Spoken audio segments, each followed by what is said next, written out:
দেখুন, আমরা যখন আপনার সাথে কথা বলছি, ঠিক সেই সময় আমাদের যারা সহপাঠী ছিল, যাদের সাথে আমরা মিছিলে স্লোগান দিয়েছি, আমাদের যারা বন্ধু তারা আজকে অনেকে আমাদের সাথে নাই।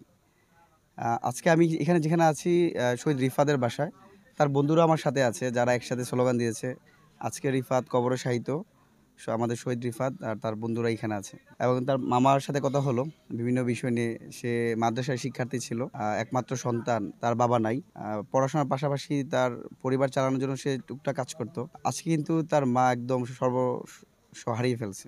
তার স্বামী নাই, সন্তান যে ছিল সেও নাই। তো আসলে আমরা মূলত এখানে আসার উদ্দেশ্য হচ্ছে এই যারা দেশমাতৃকা রক্ষা করার জন্য ১৮ কোটি মানুষের মুক্তির জন্য যারা তাদের জীবনকে বিলিয়ে দিয়েছে, আমাদের সেই শহীদ ভাইদেরকে সশরীরে তাদের পরিবারের সাথে কথা বলার জন্য, আমাদের শহীদ ভাইদের কবর জিয়ারত করার জন্য এখানে আসছি। আমরা স্পষ্ট করে বলতে চাই, দেখেন, কোনো কিছুর বিনিময়ে কিন্তু একটা প্রাণ আসবে না। যেই মা তার সন্তানকে হারাইছে সে তো কোনো কিছুর বিনিময়ে তার মা ডাকা শুনতে পারবে না।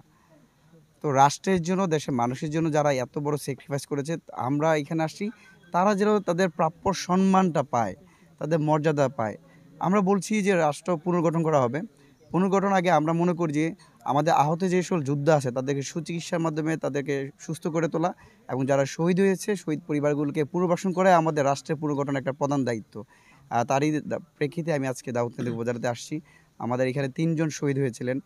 শহীদ রিফাত, জাহিদ হাসান শিক্ষার্থী, আরেকজন হচ্ছে বাবু। বাবু কর্মজীবী একজন মানুষ। আমরা সবসময় বলি, দেখেন, এই আন্দোলন বৈষম্যবিরোধী ছাত্র আন্দোলন বা শিক্ষার্থী সমাজ আহ্বান জেনেছে। এটা শুধু ছাত্র সমাজের আহ্বান না। সেই আহ্বানের ডাকে সাড়া দিয়ে কৃষক, শ্রমিক, মেহনতি মানুষ, সকল শ্রেণী পেশার মানুষ ঝাঁপিয়ে পড়েছে। আরেকজন এখানে কর্মজীবী মানুষ, সেও কিন্তু শহীদ হয়েছে। প্রত্যেকটা এখানে দল মত নির্বিশেষে, ধর্ম বর্ণ গোত্র নির্বিশেষে প্রত্যেকটা শহীদকেই যেন আমরা সম্মান দিতে পারি।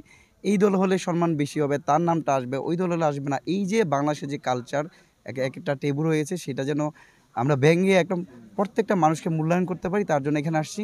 এবং আমরা ফ্যামিলিগুলোতে কথা দিয়েছি যে যেগুলো শহীদ হয়েছে যে পরিবারগুলো, তাদেরকে পুনর্বাসন করার জন্য যা যা দরকার, শুধু আজকে আসছি, আপনারা মিডিয়া আসছেন, আমরা বড় বড় কথা বলে গেলাম, কিন্তু পরিবারগুলো দেখলাম না।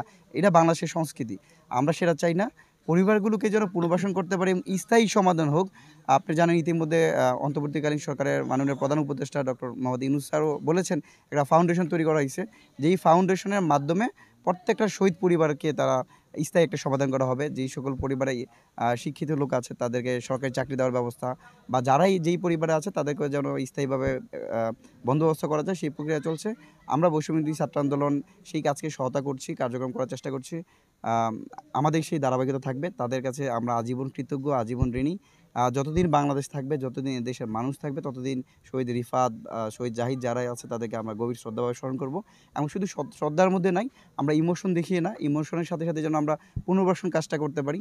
যারা এই অসহায় মানুষগুলো হয়ে গেছে তাদেরকে যেন আমরা পাশে থাকতে পারি। তারা যেন অসহায় না ফিল করে। আমার সন্তান হারাই গেছে, এই যে বুক ভরা আর্তনাদ, তারা যেন মনে করে যে আমার অনেকগুলো সন্তান আমাদের পাশে আছে। বিপদে যেন ডাকলেই আমরা আসতে পারি। এই একটা প্রক্রিয়া আমরা করতে চাই। সেজন্য মূলত আজকে সশরীরে আসা এবং কবর জিয়ারত করা। আমাদের সবার দোয়াগুলো কবুল আর মঞ্জুর করে নাও আল্লাহ। আল্লাহ হযরত আদম আলাইহিস সালাম থেকে মুবারক পৌঁছায় দাও আল্লাহ। আল্লাহ, এখানে আমরা যে কোনো ভুল ত্রুটি করে থাকি আল্লাহ সূরা ফাতিহা ইখলাস আল্লাহ গুনাহগুলো মার্জনা করে দাও আল্লাহ, সব গুনাহগুলো মার্জনা করে দাও। এখানে আল্লাহ আমরা যারা আছি আল্লাহ, তাদের ভিতরে কেউ যারা আহত হয়েছে আল্লাহ তুমি তাদেরকে সুস্থতা দান করো আল্লাহ। আল্লাহ, আমাদেরকে এই দেশটাকে তুমি মাদক মুক্ত, আল্লাহ এই দেশটাকে তুমি হাতের ওসিলে আল্লাহ, এখানে তো সবার হাত কবুল হবে না আল্লাহ। আল্লাহ, যার হাতটা পছন্দ আল্লাহ, তোমার কাছে যার হাতটা পছন্দ তার উসিলায় আমাদের জিন্দেগীর সমস্ত গুনাহগুলো মুরসালিন আলহামদুলিল্লাহ।